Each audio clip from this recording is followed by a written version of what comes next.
Okay, these are the answers to the Chapter 11 packet on liquids and intermolecular forces. Section 11.1, a molecular comparison of gases, liquids, and solids. According to the kinetic molecular theory, as you can see on page 426, one of the key tenets of the KMT is the assumption that we can neglect the interactions between molecules. So the attractive forces between gas particles for an ideal gas are negligible or unimportant. In part B, we're going to just answer the following questions for gases, liquids, and solids. Does it have a definite volume? No, for a gas, but yes for liquids and solids. Definite shape? No, for gases and liquids, but yes for a solid. Expand to fill its container? Only gases do that. Is it compressible? Well, gases absolutely. Liquids slightly, and solids no. Do the particles flow readily? Yes, for gases and liquids, but no for solids. Is diffusion fast or slow? Well, pretty fast for gases, sort of slow and very slow for solids.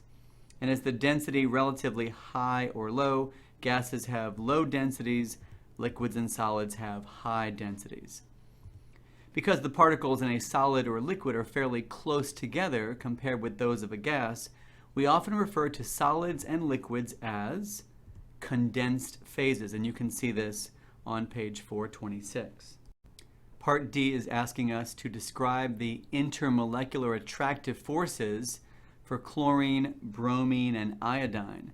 On page 427, you can see that chlorine is a gas at room temperature, bromine is a liquid at room temperature, and iodine is a solid at room temperature. So the particles in chlorine are pretty far apart. Particles in liquid bromine are closer together but still move randomly and rapidly. And particles are closely packed in ordered positions in iodine. So in terms of the strength of the intermolecular attractive forces, they are increasing from chlorine to bromine to iodine. Part E, the kinetic energies of particles are usually controlled by changing the temperature of a substance. Describe what happens to the attractive forces between water molecules as water vapor undergoes condensation. So initially, you have gaseous water molecules. As the temperature decreases, the molecules slow down as their kinetic energies decrease. Molecules move closer together and begin to experience intermolecular attractive forces. And then condensation occurs as these gaseous molecules combine together to form droplets of liquid. Explain how increasing the pressure on the sample of gas can affect the attractive forces. Well, when you increase the pressure on a sample of gas, you are bringing the particles closer together. This makes the attractive forces between the particles more effective. Eventually, you can turn a gas into a liquid if you apply enough pressure. All right, section 11.2, intermolecular forces. How does the strength of intermolecular forces in general compare with the strength of ionic, metallic, or covalent bonds? So we're on page 428, and it says that the strengths of intermolecular forces in different substances vary over a wide range, but are generally much weaker than intramolecular forces, ionic, metallic, or covalent bonds. Now we have a diagram in which we have to distinguish between a force between molecules and a force between atoms or within a molecule. So what's labeled as A in this diagram is a covalent bond. This is an intramolecular force within the hydrogen chloride molecule, whereas the attraction on the dotted line that's labeled as B, that is an intermolecular force between two different hydrogen chloride molecules. And as far as the difference in strength, A, the covalent bond, is much stronger than B, the intermolecular force. So we have some data. We have 16 kilojoules per mole for the enthalpy of vaporization for HCl. and we have 431 kilojoules per mole, the bond enthalpy for a hydrogen-chlorine bond. So how does the data in this table support the answer to part B? Remember, we said that covalent bonds are stronger than intermolecular forces. So the 16 kilojoules per mole is the enthalpy of vaporization. That's the energy required to convert a liquid into a gas. When a liquid is converted into a gas, we are only breaking the intermolecular forces between HCl molecules in this case. Whereas the 431 kilojoules is the energy required to break the covalent bond between hydrogen and chlorine. And so it requires much more energy to break covalent bonds than to break intermolecular forces. All right, so what conclusions can be made about the relative strengths of attractive forces from this information in Table 11.2? Well, as you can see, the melting points and boiling points for the first three substances are much higher than those of the second three substances. So chemical bonds would have to be broken for diamond, beryllium, and lithium fluoride to undergo melting or boiling.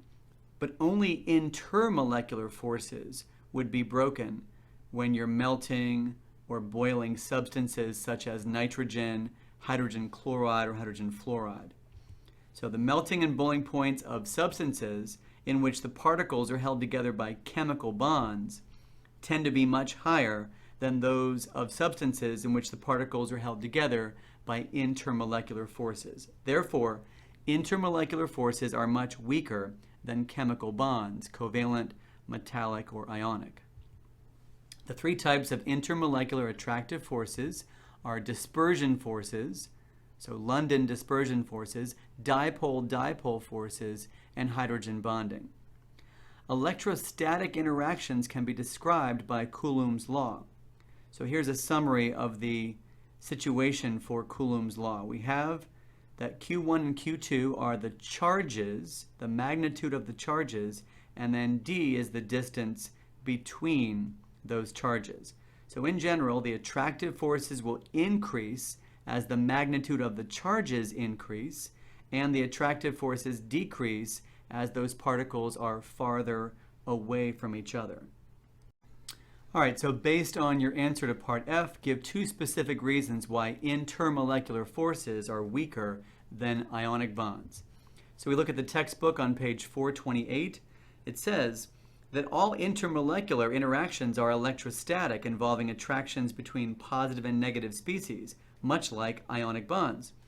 Why then are intermolecular forces so much weaker than ionic bonds? Recall from equation 8.4, which you can see at the top of the slide here, the electrostatic interactions get stronger as the magnitude of the charges increase, and they get weaker as the distance between the charges increases. The charges responsible for intermolecular forces are generally much smaller than the charges in ionic compounds. So that's one reason. And then for another reason would be the distance. The distance between molecules are often larger than the distances between atoms held together by chemical bonds. So in ionic bonds, there's greater charge and they're closer together. In intermolecular forces, there's smaller magnitude of charge and they are farther apart. All right, letter H, we're talking about London dispersion forces. So there was a proposal by Fritz London that the motion of electrons in an atom or a molecule can create an instantaneous or a momentary dipole moment. So how exactly does this happen? Take a look on page 429. We start out with two atoms, A and B, which are neutral, symmetrical electron clouds. They are nonpolar. These are two helium atoms. But in an instant, if the electrons are temporarily distorted so that one of the atoms has a partial positive and negative charge created, then that instantaneous dipole can induce another atom to also have a dipole.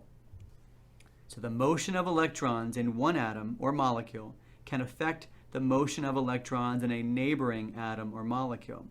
The instantaneous dipole on one atom or molecule can induce an instantaneous dipole on a second atom or molecule. We're going to define polarizability. We're on page 429.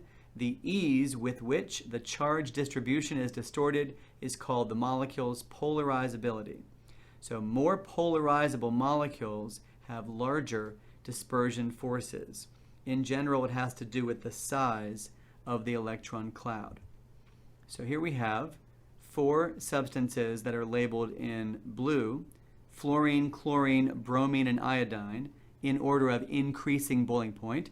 And we have 4 substances labeled in red or maroon, and those are the noble gases neon, argon, krypton, and xenon, again in order of increasing boiling point. So we're on pages 429 and 430.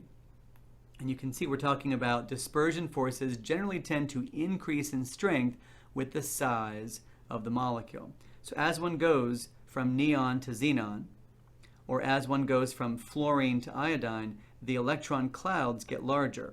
Therefore, they become more polarizable, they have greater dispersion forces, and the boiling points will increase as the attractive forces get stronger. And as you can see, the note that I mentioned for you about explaining why one substance has a greater London dispersion force than another, you should talk about polarizability. You should talk about the size of the electron cloud.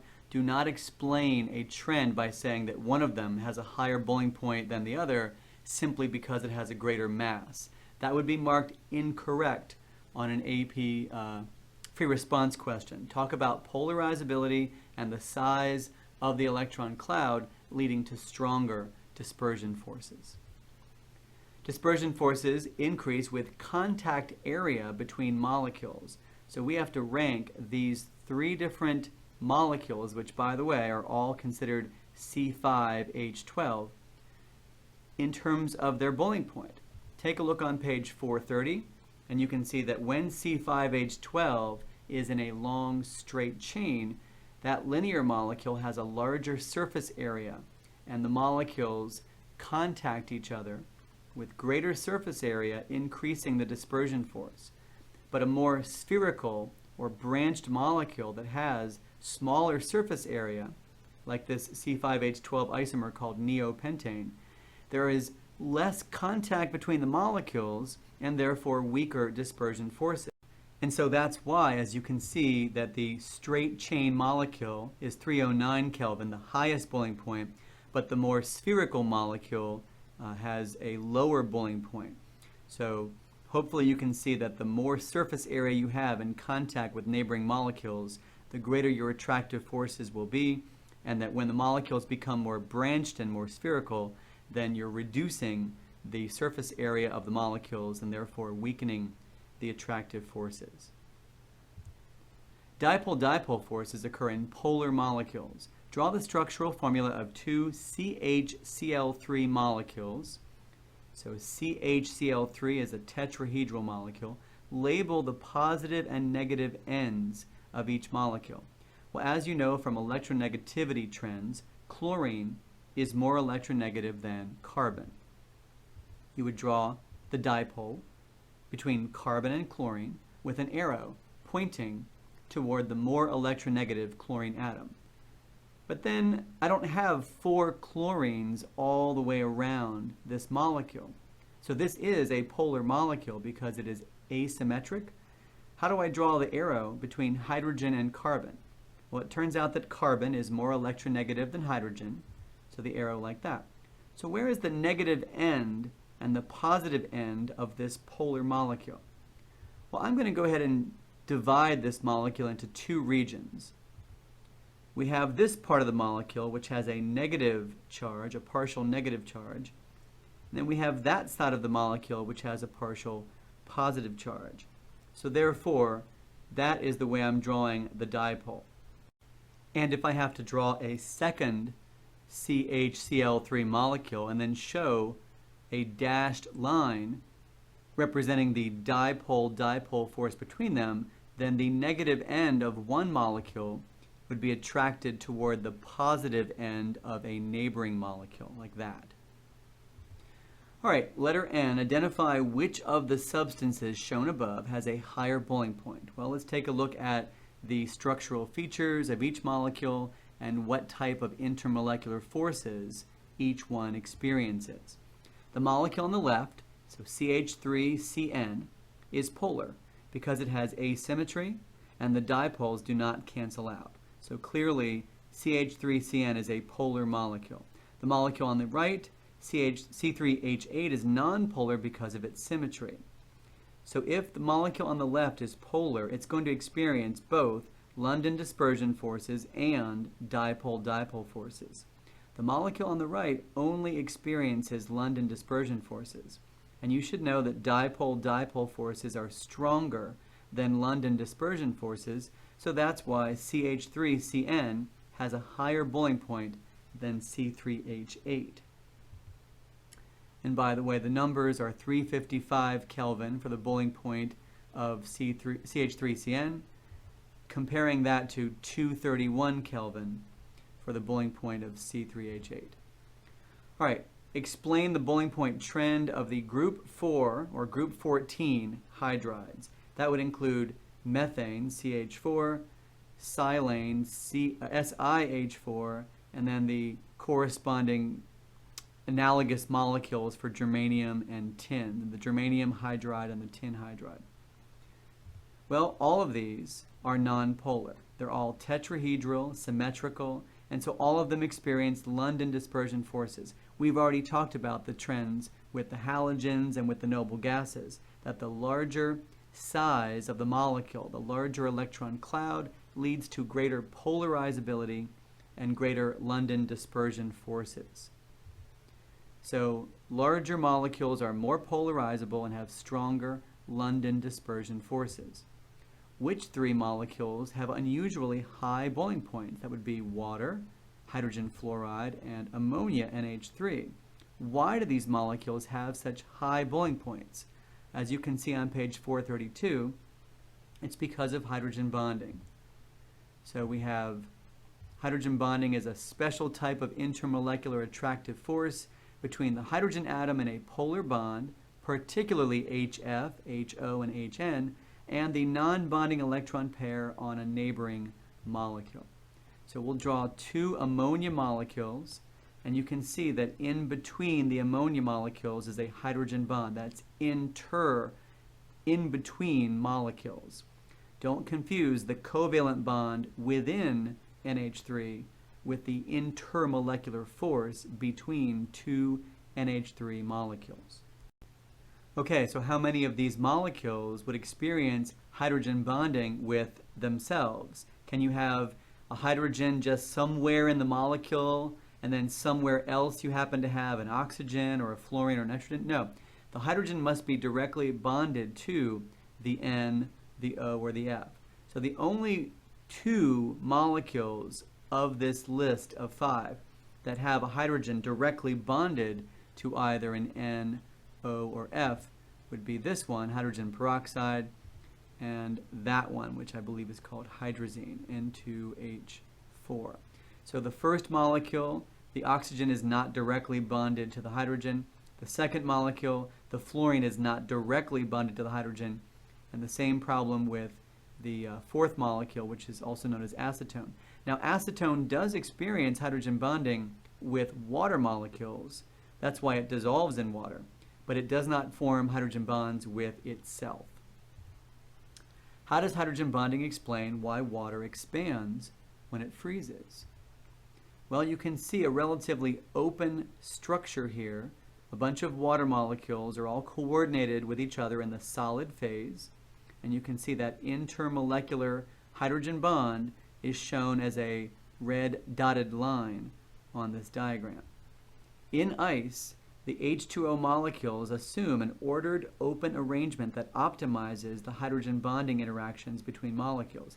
Each water molecule forms hydrogen bonds to 4 neighboring H2O molecules. And so these hydrogen bonds create cavities or open spaces. But when the ice melts, the motions of the molecules cause the structure to collapse, and they are more random, and they can be closer together in the liquid phase. So liquid water has a denser structure than solid water and occupies a smaller volume. So we've talked about London dispersion forces and dipole-dipole forces and hydrogen bonding. Another type of attractive force is called an ion dipole force, and that would exist between the ion, which has a charge, and a polar molecule. So in this diagram, you can see that the positive portion of the water molecule is pointing toward a particular ion. And you also see the negative portion of the water molecule is pointing toward a particular ion.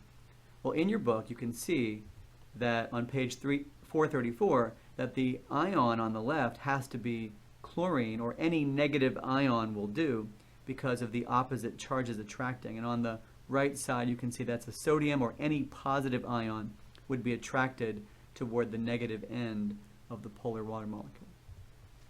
All atoms and molecules experience London dispersion forces, but only polar molecules will experience dipole-dipole forces.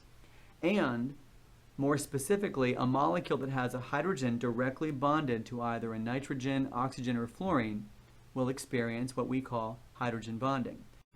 And if an ionic substance is dissolved in a polar solvent, then ion dipole forces will be present. All right, in letter V, we have to match the following 6 substances with their boiling point and justify our answer. So let's take a look at these 6 substances and how we can relate them to the 6 values for boiling point. Let's start with the highest boiling point and look for a substance that has the strongest attractive forces. Now you might say, based on our recent conversation about intermolecular forces, that okay, hydrogen bonding is the strongest type of intermolecular force. Let's go look for something that has hydrogen bonding. But wait, remember, what's even stronger than any intermolecular force would be ionic and covalent bonds.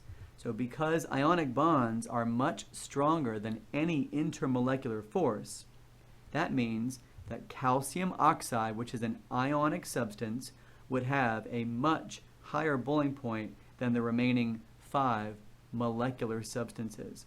So all 5 of the remaining substances are going to be held together by a mixture of either London dispersion forces or possibly dipole-dipole forces or hydrogen bonding.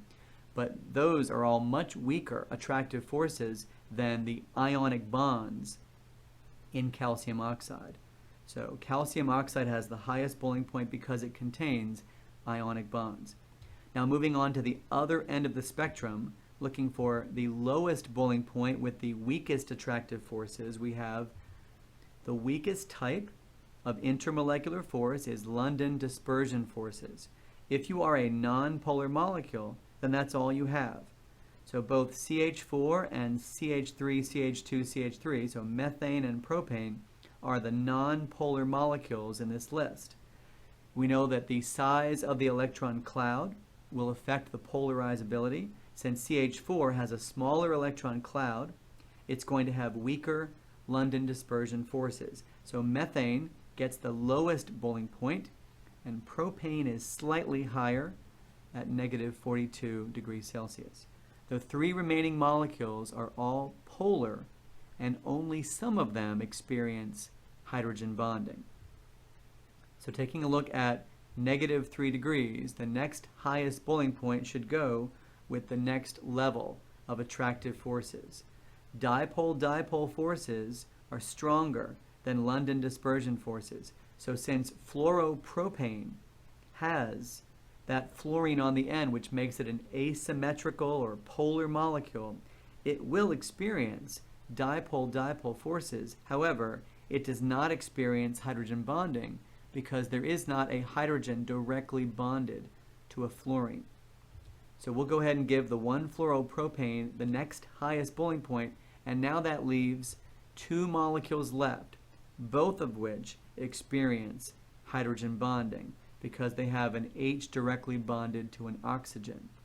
So the difference between 1-propanol and 1,3-propane-diol is that if you have 2 OH groups, there are more opportunities to form hydrogen bonds with neighboring molecules. So there are stronger attractive forces when you have more OH groups. So we'll give the lower boiling point 98 degrees to the 1-propanol, and then the next higher boiling point 211 degrees to the molecule that has 2 OH groups. So there is a summary of all 6 substances and the rationale for whether we decided to give it weak or strong attractive forces. All right, so now we are moving on to section 11.3, and we're talking about properties of liquids. Viscosity, you can see on page 437, has to do with the resistance of a liquid to flow. Explain why decane has greater viscosity than hexane. Well, both decane and hexane are non-polar hydrocarbons. They only experience weak London dispersion forces, but it's pretty straightforward that the larger molecule, decane, is going to be more polarizable than hexane. Since decane has stronger attractive forces, it's going to have greater viscosity. We saw in the last section that when you have more OH groups, that leads to a higher boiling point, so it should be no surprise to you that when glycerol has 3 OH groups, whereas propanol only has 1 OH group, that there should be greater viscosity with glycerol. So both glycerol and propanol have an OH group and can experience hydrogen bonding. But since glycerol has 3 OH groups, it can form more hydrogen bonds with neighboring molecules, and with stronger intermolecular forces, it should have a greater viscosity. So glycerol pours more slowly than propanol does. Explain how the viscosity of a liquid is affected by an increase in temperature.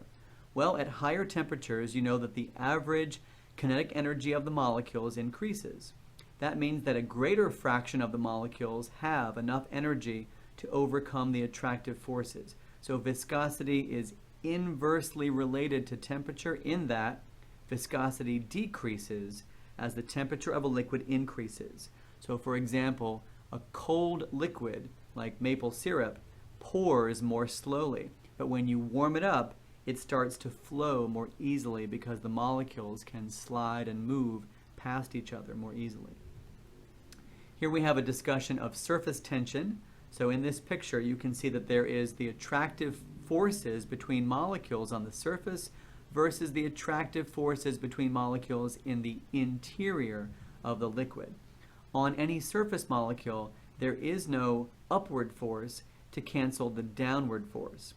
Each surface molecule experiences a net downward force, and the surface of the liquid behaves as if it has an elastic skin. Molecules at the surface are pulled toward the interior of the liquid, and that reduces the surface area and makes the surface molecules pack closely together. So that's what surface tension is all about. What are the attractive forces between these two liquids? Well, we have water, which experiences hydrogen bonding, and we have mercury, which is a metal and experiences metallic bonding. Now, the meniscus of water looks like this because the adhesive forces between the water and the glass are more than the cohesive forces between water molecules. But on the other hand, the meniscus of mercury looks like this because the adhesive forces between mercury and glass are less than the cohesive forces between mercury atoms. All right, next it says, explain how capillary action works. This is kind of related to surface tension. When a small diameter tube is placed in water, water rises up the tube. And we know that from experience with maybe some of the things you've learned in biology class that water traveling upward through the roots of plants and trees is how many plants get their nutrients from the soil. Well, what causes a liquid to rise up a narrow tube? The adhesive forces between the liquid and the walls of the tube tend to increase the surface area. That would make the liquid spread out. But the surface tension tends to pull the liquid closer together, reducing the area. Thereby, pulling the liquid up the tube, the liquid climbs up until the force of gravity on the liquid balances the adhesive and cohesive forces. All right, next section in our chapter is 11.4, phase changes. You already know the 6 phase changes. So we have melting and freezing, we have evaporation and condensation, and we have sublimation and deposition. All of the up arrows would be endothermic phase changes. So melting, evaporation, and sublimation are endothermic, and all of the down arrows are exothermic, freezing, condensation, and deposition. So there are the endothermic and exothermic phase changes. Enthalpy of fusion has to do with melting, and enthalpy of vaporization has to do with evaporation. So the molar enthalpy of fusion is how much heat is required to convert 1 mole of a solid into a liquid at the normal melting point, and then molar enthalpy of vaporization is the amount of heat required to convert 1 mole of a liquid into a gas at the normal boiling point. Explain why the enthalpy of vaporization, that's liquid to gas, tends to be larger than the enthalpy of fusion, solid to liquid. Well, when you're going from a solid to a liquid, you are breaking some, but not all, of the intermolecular forces. So as a liquid, you still have some attractive forces between molecules. On the other hand, when you go from a liquid to a gas, you have to break all of the intermolecular attractive forces. Once you get to the gas phase, the molecules are so far apart, they experience virtually 0 attractive forces. So the enthalpy of vaporization tends to be larger than the enthalpy of fusion because it requires more energy to completely break all of the intermolecular forces going from a liquid to a gas than it does when you only partially break some of the intermolecular forces in going from a solid to a liquid. Here we have what's called a heating curve, although I guess curve is kind of not the correct word for it. It tends to be a bunch of line segments. Anyway, we're describing this heating curve in terms of which segments would involve the equation Q equals mc delta T. Well, there has to be a delta T, a change in temperature, for that equation to be relevant. So the segments that involve mc delta T are AB, so warming the ice, CD, warming the liquid water, and then EF, warming the gaseous water vapor, the steam. There are different calculations for segment BC and DE because you're just undergoing a phase change, but you're not changing the temperature. So BC involves the enthalpy of fusion, and DE involves the enthalpy of vaporization. And as you can see, as we talked about already, it requires much more heat to go from a liquid to a gas than it does to go from a solid to a liquid. All right, let's calculate the 5 portions of heat required when you start with 9 grams of ice, which is half a mole, at negative 10 degrees, and we go all the way to 9 grams of steam, water vapor, at 110 degrees Celsius. So first we have to warm the ice from negative 10 degrees to 0. That's a change of 10 degrees Celsius or 10 Kelvin. So the delta T is 10, and the specific heat capacity of ice is 2.03 joules per gram Kelvin. So that calculation is done. Now the next segment involves melting the ice.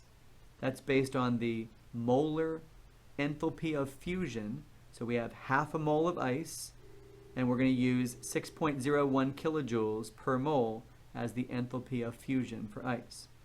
In our next line segment, we are warming the ice from warming the liquid water from 0 degrees Celsius all the way up to 100 degrees Celsius. That's a change of 100 degrees Celsius or Kelvin, and we're using grams, so mc delta T, to do that calculation. Then we are having the liquid turn into a gas. So here is the enthalpy of vaporization. Remember that 40.67 is much larger than 6.01. As we discussed already, the enthalpy of vaporization is larger than the enthalpy of fusion. Finally, we're going to take that steam and warm it up from 100 degrees Celsius to 110 degrees Celsius. So delta T is 10 degrees Celsius or 10 Kelvin, and we use the specific heat capacity of steam for that calculation. So all 5 of these have been converted into kilojoules. When we add up the total number, we get approximately 28 kilojoules of heat required for that transformation. Explain the phenomenon known as supercooling. So what's going on is that you have a liquid that is well below, or maybe a few degrees below, its freezing point, but it has not officially frozen yet. This can sometimes happen with water bottles. If you store them in a freezer or a cooler, an ice cooler, they might be less than 0 degrees Celsius, but yet not, for whatever reason, lined up and formed crystals of ice. Well, this phenomenon, supercooling, can occur when the heat is removed so rapidly that the molecules have no time to assume the ordered structure of a solid. A supercooled liquid is unstable. Particles of dust or a gentle stirring or shaking of the solution is often enough to cause that liquid to freeze rapidly. Why can a substance not become liquefied at a temperature above what's called the critical temperature? Well, the critical temperature is a point at which the kinetic energies of the molecules are very high, and they are much higher than the attractive forces that would pull the molecules together. So above the critical point, it doesn't matter how much pressure you apply, the molecules are simply moving too fast and they cannot slow down, they cannot get together. So no matter how much pressure you apply, above the critical temperature, a liquid cannot form. All right, section 11.5 is entitled Vapor Pressure. Let's talk about vapor pressure based on the diagram that we have on page 443. Initially, there is nothing in that flask. We add some liquid, and it begins to vaporize. So the pressure increases. But at some point, the pressure reaches a steady state value because we have an equilibrium. You can see the arrows going in both directions. The rate of evaporation is equal to the rate of condensation at the equilibrium point. So when a sample of liquid is placed in an evacuated closed container, the liquid quickly evaporates and vapor pressure increases. Vapor pressure is defined as the pressure exerted by the gaseous molecules above the surface of a liquid. At any instant, some of the liquid molecules have enough energy to escape the liquid and evaporate. As the number of gaseous molecules increases, the probability increases that a molecule of gas will return back to the liquid state. And eventually, the rate of evaporation becomes equal to the rate of condensation, and the vapor pressure reaches a constant value. So the dynamic equilibrium that occurs is the rate of evaporation is equal to the rate of condensation. The word volatile or volatile refers to the ease with which a liquid evaporates. If a liquid is said to be volatile, it evaporates easily. So this would suggest that the liquid has relatively weak intermolecular forces. Think about spilling some gasoline on the ground and it evaporates quickly, or putting some alcohol from hand sanitizer on your skin and having it evaporate quickly. A volatile liquid tends to evaporate easily. All right, in this diagram we have a blue curve at a lower temperature and we have a red curve at a higher temperature. Use the diagram to explain how the vapor pressure of a liquid is affected by an increase in temperature. So with a higher temperature, there is a greater fraction of molecules that have the energy required to escape the liquid. So when you heat a liquid, you are increasing the vapor pressure because a greater fraction of molecules has the energy required to escape. A liquid starts to boil when its vapor pressure is equal to the external pressure above the liquid. The normal boiling point is defined at 1 atmosphere. So at high altitudes, because the pressure is decreased, there is a lower boiling point. So for example, water will boil at a temperature less than 100 degrees if you are at a high altitude. On the other hand, a pressure cooker is going to increase the pressure above the liquid, and that means that water will boil at a greater temperature than 100 degrees because there is a higher external pressure. Here we have 4 liquids: diethyl ether, ethanol, water, and ethylene glycol. The weakest intermolecular forces would be diethyl ether because it has the lowest boiling point and has the highest vapor pressure. On the other extreme, ethylene glycol would have the strongest intermolecular forces because it has the lowest vapor pressure, and it does have the highest boiling point. It's actually at 197 degrees Celsius, but you can't see that value on the diagram. Section 11.6 talks about phase diagrams. So for a phase diagram, we have to label the x and y axis, pressure along the y-axis, temperature along the x-axis. All the way on the left, that region is a solid. And then as you move from left to right, we go to liquid and eventually gas or vapor. Now in terms of the triple point, that would be where the 3 curves intersect. And the critical point is going to be the limit of that line between liquid and gas. And you can see a phase diagram on page 445, where not only are these parts labeled, but also the arrows indicating the change in phase, either from a solid to a gas, or a gas to a solid, solid to liquid, etc. You can see sublimation, deposition, melting, freezing, vaporization, condensation. Those are all labeled on that diagram. Well, we're not going to talk about section 11.7 because that's not covered in the AP Chemistry curriculum. So therefore, this marks the end of the Chapter 11 packet. I hope that those answers and explanations were helpful. Thanks for watching.